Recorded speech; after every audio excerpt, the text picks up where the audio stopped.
She's been her brother's loyal ally through decades of service, and as Charles formally becomes king, Princess Anne says there will be no surprises. Well, you know what you're getting because he's been practicing for a bit. During the latest Balmoral summit, an unexpected revelation with potential implications for the royal family surfaced, igniting widespread public interest. Princess Anne, Queen Elizabeth's only daughter and known as a Princess Royal, shared a discreet message from the Queen concerning Princess Catherine. The revelation left Queen Consort Camilla visibly taken aback, unable to immediately respond. What did Princess Anne reveal that rendered Camilla speechless? Stay tuned, as this unfolding story promises intrigue. People would have been prepared for this, but I don't think so. To grasp the significance of this revelation, it's crucial to delve into the dynamics of the royal family. Princess Anne, born on August 15, 1950, holds a unique position as a custodian of the family's secrets.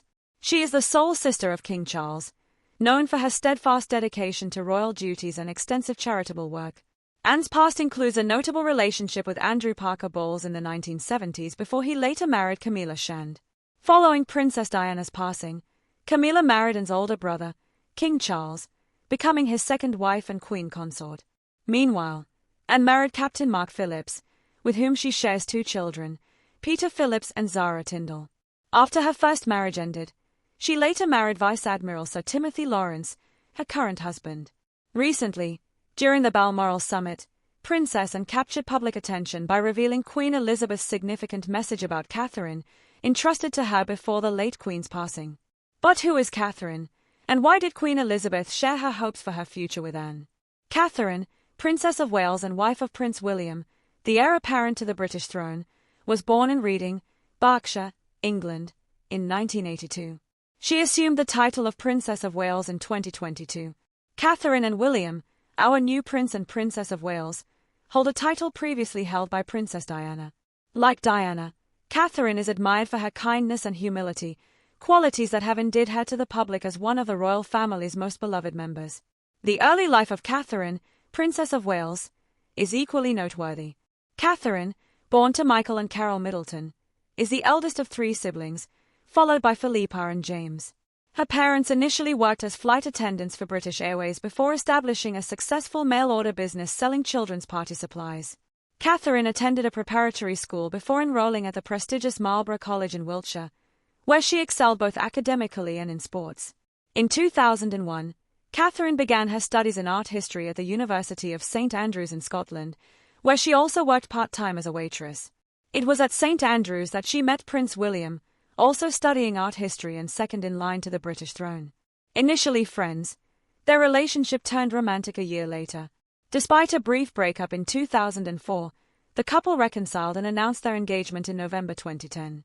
In preparation for her role in the royal family, she adopted the more formal name Catherine, shedding her nickname Kate. Their wedding in 2011 made her the Duchess of Cambridge. Together, Catherine and William have three children: Prince George Alexander Louis, their first son, Princess Charlotte Elizabeth Diana, their daughter, and Prince Louis Arthur Charles, their second son. Catherine seamlessly adapted to royal life and quickly gained public admiration. She has dedicated herself to numerous charitable causes, particularly focusing on children's welfare.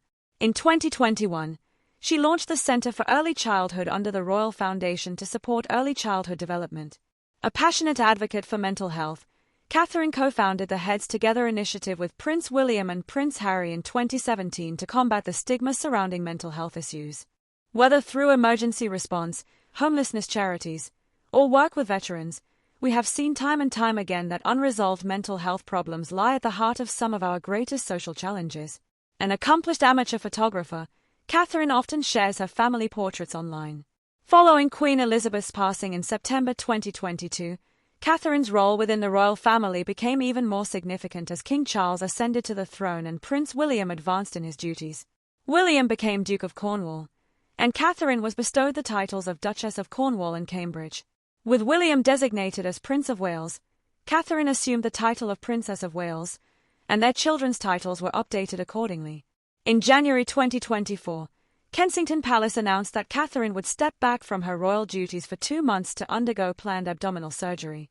Public speculation about her health quickly grew, and rumors intensified in March when she shared a Mother's Day photograph with her children. Later, Catherine revealed her cancer diagnosis and that she was undergoing chemotherapy. During this challenging time, she made limited public appearances, including attending the Trooping the Colour ceremony in June. After completing her chemotherapy, Catherine stated, "In January, I underwent major abdominal surgery in London, and at the time, it was thought that my condition was non-cancerous." Catherine marked her return to royal duties in September with a heartfelt social media video. As a member of the royal family, the legacy of Queen Elizabeth will undoubtedly play a significant role in shaping Catherine's future. But what exactly were the Queen's hopes for her, and how might they guide her path forward? To fully understand the complexities of these relationships, it's worth looking closer at the dynamics among the royals, particularly between Princess Anne and Queen Camilla. Their long and intricate history has often intrigued the public, given the private lives and controversies surrounding the royal family. Despite efforts to maintain a polished public image, the royals have faced their share of challenges. The relationship between Princess Anne and Queen Camilla is one such story, steeped in tension and history that stretches back decades. How did Anne and Camilla cross paths? And what has their relationship been like over the years? Those familiar with royal history know that Camilla's ties to the family began long before her marriage to Charles. In the 1960s, Camilla was part of an elite social circle, attending high society events like polo matches. It was at one such match in 1970, through none other than Anne, that Camilla first met Prince Charles. At the time, Anne was romantically involved with Andrew Parker Bowles, a major in the Royal Horse Guards and a member of Charles's polo team. Through Anne's relationship with Andrew, Camilla and Charles grew closer, sparking the beginnings of their now famous connection. However, Anne's rapport with Camilla was strained from the start, creating a complex dynamic that would unfold over the decades. Camilla's growing closeness to Charles created complications within the royal family. Andrew Parker Bowles, a close friend of Charles, had also dated Princess Anne before becoming romantically involved with Camilla. Their on-again, off-again relationship lasted 7 years, adding further layers to the complex ties within the royal family. Charles's interest in Camilla was delayed by the demands of his naval career, which kept him away for extended periods. In 1973, while Charles was on a long naval deployment, Camilla rekindled her romance with Andrew Parker Bowles. By March, Andrew proposed, and the two were married in a grand ceremony on July 4, 1973, at the Guards Chapel. The reception, held at St. James's Palace, was attended by several royals, including Anne. Though speculation about jealousy swirled, Camilla's quick engagement and marriage to Andrew raised eyebrows, with rumors suggesting it may have been a response to Anne's relationship with Andrew. According to some sources, Camilla's actions were seen as retaliatory, allegedly intended to spite Andrew, who still had feelings for Anne. Others speculated that her growing closeness to Charles was partly motivated by unresolved tensions in her relationship with Andrew. These overlapping personal ties highlight the intricate relationships within the royal family. When Charles and Camilla finally married in 2005, their union faced mixed reactions within the royal family. Princess Anne notably avoided acknowledging Camilla during the ceremony, and Queen Elizabeth herself was absent during the official family photo session. Tensions were visible, with members standing apart and Anne appearing notably disinterested. Despite their strained relationship, Anne remained close to Andrew Parker Bowles, even naming him the godfather of her daughter Zara Phillips. In a striking twist, Charles became the godfather of Andrew and Camilla's son, Tom Parker Bowles. These decisions underscored the intertwined nature of the royal family's relationships despite underlying tensions, and reportedly expressed skepticism about Camilla's eventual role as queen, a sentiment shared by others in the royal family and the British public. Camilla's history with Charles, coupled with the lingering pain surrounding Princess Diana's legacy, made it challenging for her to gain acceptance. Over time, public perception of Camilla shifted as she immersed herself in charity work, championing causes like literacy and domestic violence prevention. Despite her efforts, the friction between Anne and Camilla symbolized broader struggles within the family. While Camilla faced challenges integrating into the royal family, Catherine, Princess of Wales, formed a strong and enduring bond with Queen Elizabeth. Over the years, their relationship deepened, marked by thoughtful gestures and significant moments of trust. May I now draw this event to a close by inviting Your Majesty to unveil the plaque to formally open King's College London at Bush House. Queen Elizabeth often gave Catherine meaningful gifts, including a deeply symbolic one just before her passing. According to reports, the Queen allowed Catherine and Prince William to host a joint 40th birthday celebration at one of her royal residences. On this occasion, Queen Elizabeth presented Catherine with pieces from her personal jewelry collection. The most emotional gift was a coronation necklace and earrings, a diamond set worn by generations of queens. The Queen requested a private conversation with Catherine and asked her to promise to wear the set when William is crowned. This gesture cemented Catherine's place in the monarchy's future. The coronation jewelry, steeped in history, held deep sentimental value, having been worn by Queen Mary, the Queen Mother, and Queen Elizabeth herself. The Queen's words to Catherine, "It's only right that you are the next queen to wear them," highlighted the trust and hope she placed in her. Catherine also reciprocated with thoughtful gestures, such as a homemade Christmas gift that touched the Queen's heart. Since marrying Prince William in 2011, Catherine sought guidance from Queen Elizabeth, developing a close bond rooted in respect and admiration. This relationship continues to shape Catherine's role as a central figure in the royal family. As Catherine embraced her role as a senior royal, Queen Elizabeth saw her as a key part of the monarchy's future, placing significant trust in her and William's judgment. Catherine often sought the Queen's guidance on speeches, palace dynamics, and protocols, and the Queen, in turn, took pride in mentoring her on royal life. William and Catherine's love story began during their university days, but their formal introduction to the Queen came much later. Although both graduated in the same ceremony attended by the Queen, their first official meeting occurred years later. Reflecting on this moment during their engagement interview, William recalled, "I first met her at Peter and Autumn's wedding. She was very friendly." Catherine's relationship with Queen Elizabeth deepened as she joined the royal family. The Queen's subtle guidance helped prepare Catherine for her future role as Queen Consort. Their shared love of photography further strengthened their bond. Queen Elizabeth, an avid photographer since receiving her first camera as a child, admired Catherine's hold still photography project, which captured life during lockdown in Britain. The Queen also appreciated Catherine's thoughtful gestures, such as a homemade chutney she gifted early in their relationship. These small acts helped build their connection. The two women even coordinated outfits for royal appearances, ensuring they appeared regal yet modest. Their shared values of simplicity and dedication to public service became a foundation for Catherine and William's approach to family life. Catherine's loyalty and service were formally acknowledged in 2019 when Queen Elizabeth awarded her the Dame Grand Cross of the Royal Victorian Order, the highest personal honour the Queen could bestow. This accolade highlighted Catherine's growing significance within the royal family and underscored the trust the Queen placed in her, despite joining the royal family during a time of intense public scrutiny. Catherine stayed true to herself. Her modern approach to royal duties, sincerity, and dedication won public admiration. The bond between Catherine and Queen Elizabeth evolved amid these challenges, with their relationship rooted in mutual respect and shared ideals. At the Balmoral summit, Princess Anne revealed a surprising wish from Queen Elizabeth, her hope for Catherine to one day become a queen in her own right. This revelation suggested a vision for Catherine to assume full monarchical responsibilities beyond the traditional supporting role of Queen Consort when William ascends the throne. This news shocked Queen Camilla, who had worked tirelessly to establish her place in the royal family. Camilla reportedly viewed the Queen's wish as a slight, undermining her years of dedication. During the summit, Camilla argued that entrusting the monarchy's full weight to Catherine, whom she considered inexperienced, was unwise. She questioned Catherine's readiness for the role, exposing internal family tensions. Further complicating matters, Prince William proposed a financial review to modernize the monarchy. His plan included reducing royal expenses, cutting back on the workforce, and giving younger family members more active roles.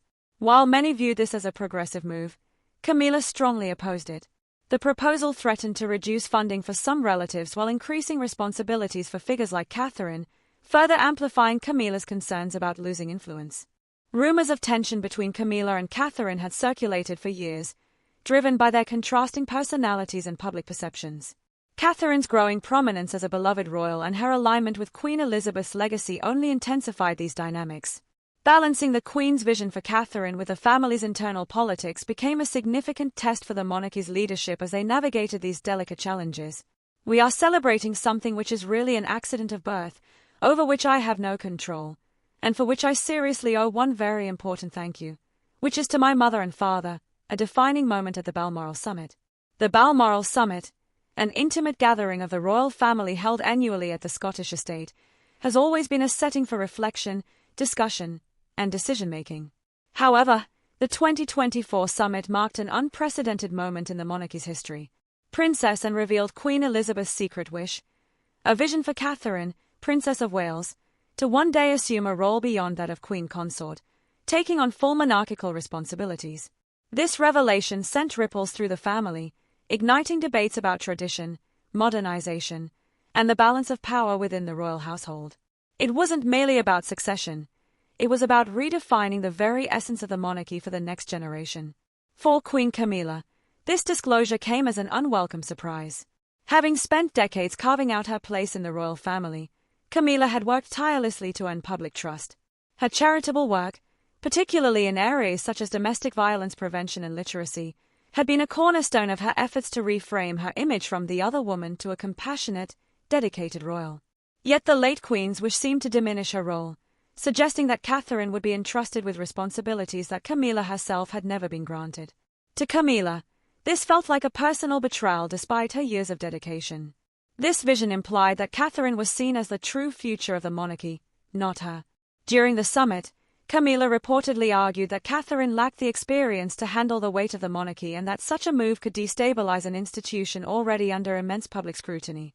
Her frustrations were not purely personal. Camilla's concerns also reflected a generational divide within the royal family. To her, the monarchy's strength lay in preserving its traditions and structure. She feared that entrusting Catherine with so much authority, especially so early, might compromise its stability. While Camilla wrestled with feelings of exclusion, Catherine quietly demonstrated why she had earned Queen Elizabeth's trust. Throughout her years in the royal family, Catherine had steadily embraced increasing responsibilities, showing both grace and a modern approach to her duties. Her initiatives, such as promoting early childhood development and mental health awareness, positioned her as a compassionate and forward-thinking leader. Catherine was a forward-thinking royal who connected with the public in ways that felt authentic and relatable. Unlike the dramatic arrival of past royals into the public eye, Catherine's approach had been deliberate and understated. This gradual rise earned her respect not only within the family but also among a global audience. At the summit, she chose not to engage in open conflict with Camilla but remained composed, letting her record speak for itself. Catherine's ability to navigate the tension without overtly challenging Camilla reflected her understanding of the delicate balance required within the royal family. This approach, many believed, echoed Queen Elizabeth's own style of leadership, quiet, steady, and unwavering. The Balmoral summit also highlighted a broader philosophical divide within the royal family. On one side were the traditionalists, who saw the monarchy as a steadfast institution that should resist rapid change. Camilla, having grown up in an era where royal roles were rigidly defined, embodied this perspective. To her, the monarchy's strength lay in its ability to remain consistent, even in a rapidly changing world. On the other side were figures like Prince William and Catherine, who believed that the monarchy needed to evolve to stay relevant. William's proposal to streamline royal operations and reduce expenses was a direct challenge to the status quo. He argued that the monarchy must embrace efficiency, cut back on unnecessary expenditures, and bring younger royals into active roles to connect with modern audiences. This debate exposed fault lines that extended beyond individual relationships. The traditionalists worried that too much modernization could dilute the monarchy's authority, while reformists saw inaction as a greater threat, risking alienation from the public. Catherine's growing prominence symbolized this push for renewal, further complicating her relationship with Camilla. For Camilla, the summit underscored her precarious position within the royal hierarchy. While she had worked hard to rehabilitate her image and contribute meaningfully to royal life, her journey was overshadowed by past controversies. Public perception of her was still shaped, in part, by her relationship with Charles during his marriage to Princess Diana, a legacy that, fair or not, lingered in the minds of many. The Queen's wish for Catherine to take on a greater role felt like a reminder of that history. Camilla's fears were not entirely unfounded. With Catherine's rising popularity, there was a growing sense that the public saw her as the face of the monarchy's future. At the summit, this dynamic came into sharp focus. Camilla voiced concerns that her own influence, painstakingly built over years, might diminish as Catherine's role expanded. Despite these tensions, Camilla's contributions to the royal family could not be ignored. Tonight, Britain's Queen Camilla was absent from remembrance events honoring the country's war dead. Buckingham Palace stated that she was recovering from a chest infection. Her advocacy for important causes and her ability to navigate decades of scrutiny spoke to her resilience. However, this moment forced her to confront the reality of an evolving monarchy, one that was increasingly looking to Catherine and William for leadership. At the heart of the summit was William's vision for a modern monarchy. His proposal for financial reforms included reducing the size of the royal workforce and reallocating duties to younger members of the family, such as himself and Catherine. This plan aimed to demonstrate the monarchy's adaptability and fiscal responsibility in a time of heightened public scrutiny. While many viewed the proposal as a necessary step forward, it faced significant pushback. Camilla, in particular, saw it as a threat to the monarchy's structure and her own position within it. By cutting back on roles and reallocating resources, the plan risked marginalizing certain family members, a prospect that further fueled tensions. For William and Catherine, however, these changes were essential to ensuring the monarchy's long-term survival.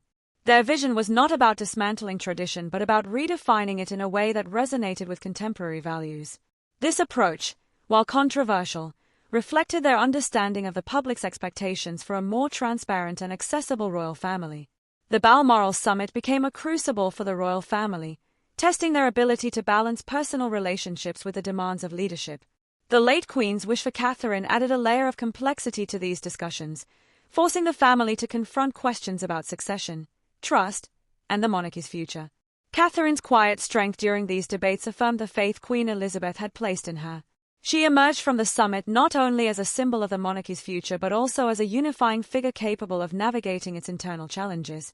For Camilla, the summit was a moment of reckoning, a reminder that the monarchy was evolving in ways that might not always align with her vision.